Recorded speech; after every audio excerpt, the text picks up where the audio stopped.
Fighting games and crossovers go together like peanut butter and jelly. The genre has a long, rich history of amazing crossovers. This time around, we're diving off the deepest of deep ends into a crossover fighter you've probably never heard of. Or maybe you have. Congratulations to those who guessed correctly on the last video. You all redeemed yourselves, and I couldn't be more proud. Get your reading glasses ready because it's a visual novel crossover extravaganza in Nitroplus Blasterz Heroines Infinite Duel on episode 20 of Weird Fighting Games in Type Moon June. Nitroplus Blasterz has to be the most ambitious crossover I've ever seen.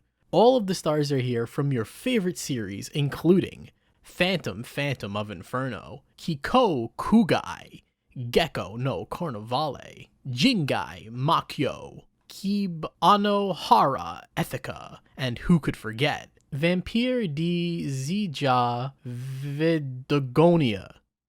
What do you mean you've never heard of these? This fighter is filled with girls from Nitroplus.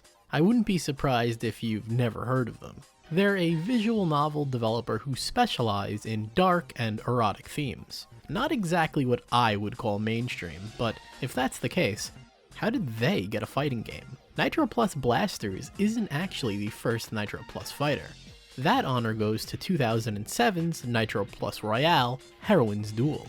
A sequel to this game was announced in 2009, but the development went so bad, Xamu, creators of the Arcana Heart series, stepped in to take over in 2014. Nitroplus Blasterz hit arcades in the spring of 2015, running on the Taito Type X2 hardware, which is no stranger to fighting games. BlazBlue, Persona Arena, The King of Fighters 13, and Street Fighter 4 are just some of the notable fighters that ran on this hardware.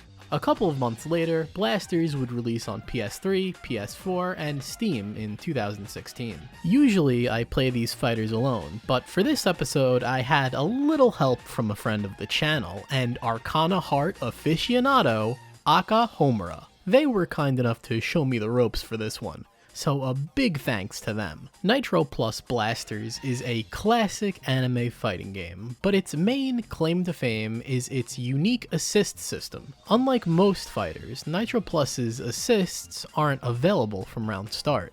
They need to charge up first, and each assist has their own timer, varying from 0 seconds to as long as 30 seconds. So you're not going to be spamming these things every second to fill the screen with junk. You'll be using them tactically to fill the screen with junk.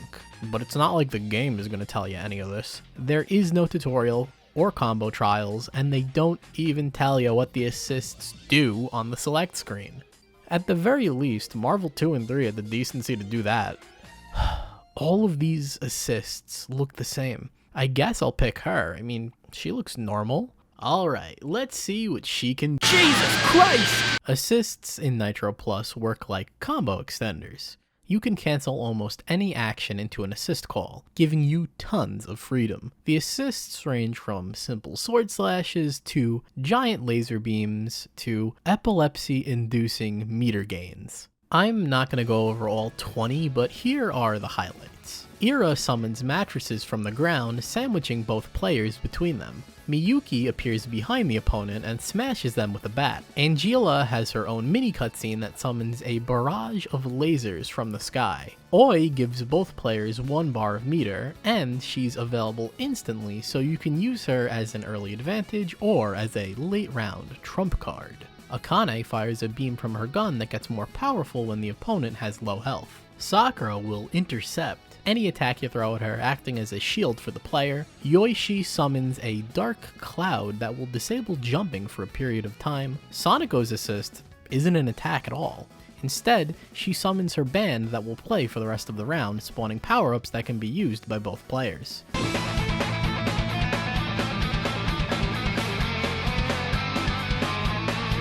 However, my favorite assist by far is Yuki's.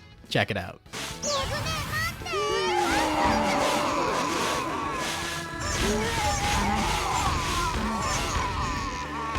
When I saw this for the first time, I was like, yeah, this game is sick.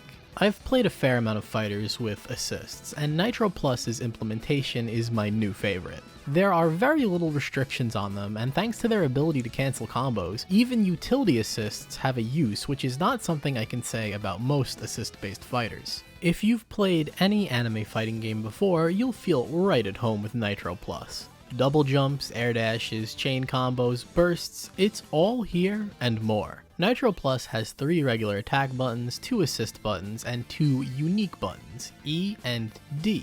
E is a chargeable guard break on the ground, a sweep while crouching, and a combo ender in the air. The D button, on the other hand, is all about the defense.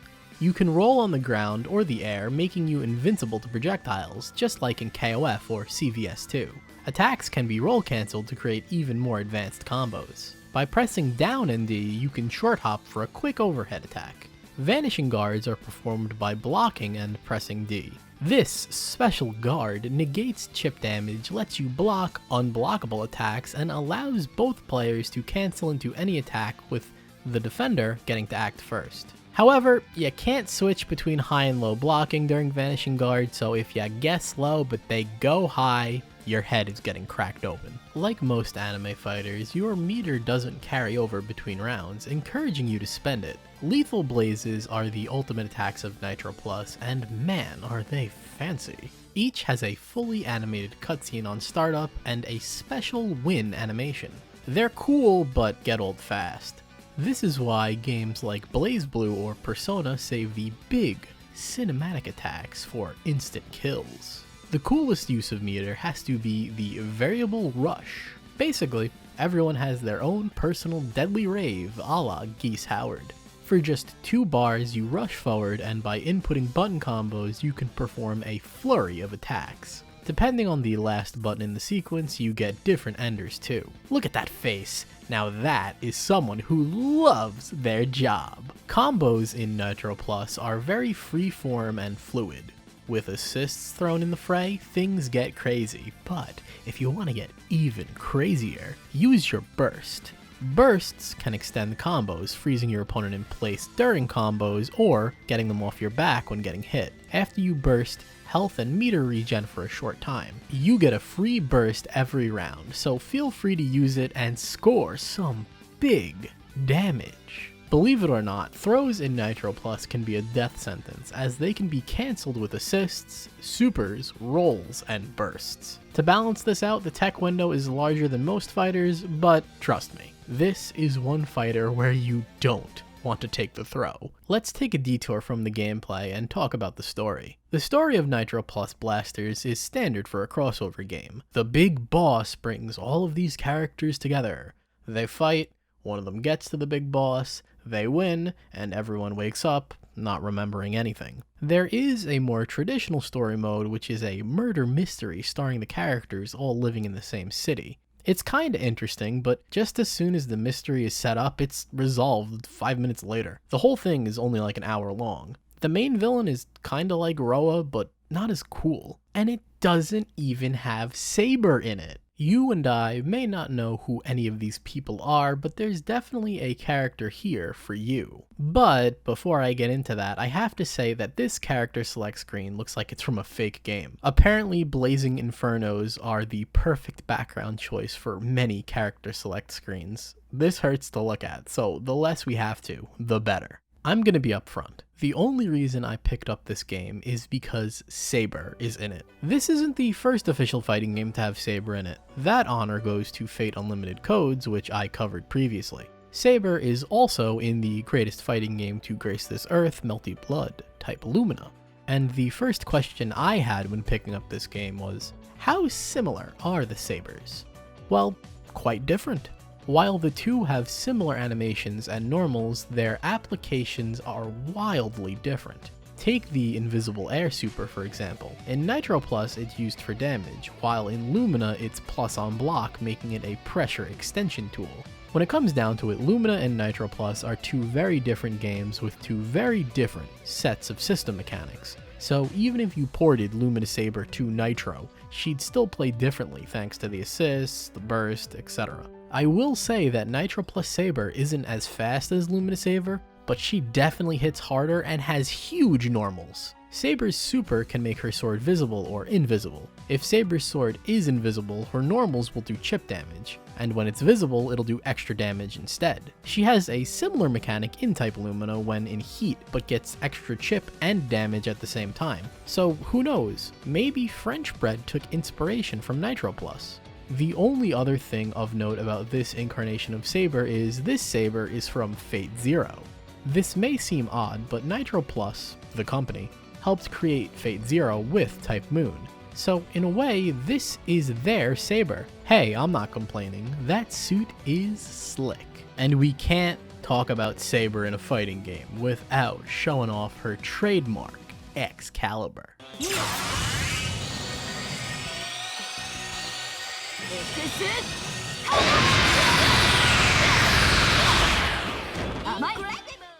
I've never actually read a Nitroplus visual novel because you're actually only supposed to read one visual novel, obsess over it, download a bunch more, never read them, and then just pretend that you did on the internet. What I'm trying to say here is I'm in uncharted waters, and I picked characters purely off of vibes. Ayn may look like an ordinary girl, but she has a special power. Ayn has a gun.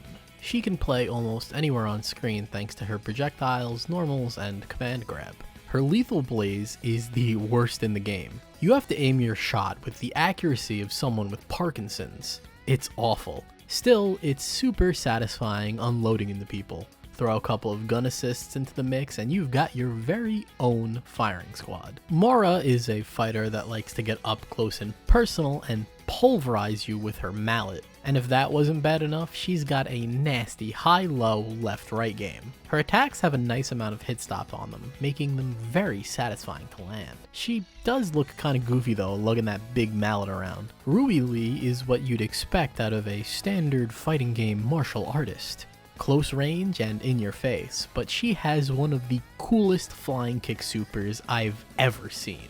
Anna is the complete opposite. She's all about the projectiles. Her C button throws them exclusively. She also has a hover dash, giving her some crazy mobility and mix. It's a good thing this game has rolls, because without them, fighting her would be a nightmare. Saya from hit visual novel Saya no Uta is this game's Dalsim, but instead of having stretch arms, she's made out of 100% ground beef, and attacks using said ground beef. If she does a meaty attack, is it a meaty? Apparently she eats people too. Lovely! Al-Azif is a character I only enjoyed playing because she has a gun and a Dragon Punch special. For her lethal blaze, she summons a giant robot, and you think, wow, that's original, but like two other characters and an assist do the same exact thing. All I'm saying here is, who's giving out all these mech licenses? Oka is a character that if you told me I'd enjoy before playing this game, I'd call you insane.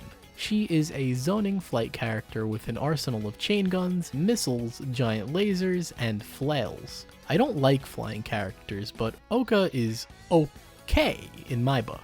Comboing the laser into the another blood assist into the chain guns was super satisfying, despite it being nowhere near optimal. The last three characters I'm going to talk about were added in the console release of the game. The first is Heart Anno, the protagonist of Examu's Arcana Heart series. In that game, the characters can fly around, and Heart can do that here to a limited extent. She's not one-to-one with her Arcana iteration, but it's close enough. She's a Shoto archetype with her own Valentine's flair. The next is another guest character, Homura from the Senran Kagura series. Senran Kagura isn't a fighting game, it's a Musou where you take down hundreds of enemies at once. Homura isn't the protagonist of her series, but she is homeless. Despite not being from a fighting game, she transfers over pretty well. She's kinda like a mix of Wolverine from Marvel and John Talbane from Darkstalkers. Her special gimmick is the Aerial Rave, which is a unique air combo only she has access to. This wouldn't be the only time a fighting game got Heart and a Senran character as guests. Years later, BlazBlue Cross Tag Battle would get Yumi and Heart added in its 2.0 update. Strange it happened twice, and neither time did the protagonist of Senran Kagura, Asuka, make the cut. Sucks to suck, I guess. The last character I want to talk about is Sonico. But isn't Sonico an assist, I hear you ask? Yes, she is, but as you can clearly see, this is Super Sonico. Okay, but what makes her super? Stop asking questions. Sonico is a puppet character without the character part. She has no moves or attacks. It's all up to her gang of kitty cats, their kitty attacks, and her friends to help her win the match. Her buttons make the cats attack. They have no hitbox and attack independently of Sonico. For her specials, her friends come in to assist. The only thing you can do as Sonico is position her. Sonico is a strange character, and I can't say I've ever seen anything like her. The closest would be Zato in Guilty Gear, but even Zato has attacks outside of Eddie. The funny thing about these three characters is they all have bikini costumes, which might make you roll your eyes, but you have to keep one thing in mind. These are sprites. They had to redraw everything for these costumes. It's not like a 3D character where you can just edit the model. This might be the only 2D sprite fighter with alternate outfits, and it's for bikini costumes of all things. I guess X-Amu knows what their audience wants. Myself and many others overlooked Nitroplus Blasterz at the time. That's not really surprising considering 2015 was an all-star year for fighting games, so this one just flew under the radar. I want to say that I regret not playing this game back then, but it's not like I wasn't playing some great games at the time. Going back to this one made me realize something quite sad. They really don't make anime fighters like this anymore, which is where I think my regret comes from. Strive stripped Guilty Gear's gameplay down to the basics. BlazBlue is dormant, and we have a better chance of getting Persona 6 Arena at this point. French Bread are the only ones left carrying the legacy of the anime fighting game. The genre is moving away from this type of fighter, but also incorporating elements of anime fighters into their games. It's strange. Nitroplus Blasterz takes pure anime fighting action and mixes in assists to create something truly special. The roster may not be filled with A-list all-stars, except for Saber, but there's a character for every type of player. If you miss old school anime fighting games and you haven't played this one, you're doing yourself a disservice. Give it a shot. And of course, Nitroplus Blasterz Heroines Infinite Duel is a weird fighting game. Whoa. Alright, I'm going through a bit of a type moon withdrawal here. One Saber was not enough. Next time, I'll be diving deep to the depths of a certain type moon franchise. I'm only giving one hint this time, so try your best to guess this one. Here you go.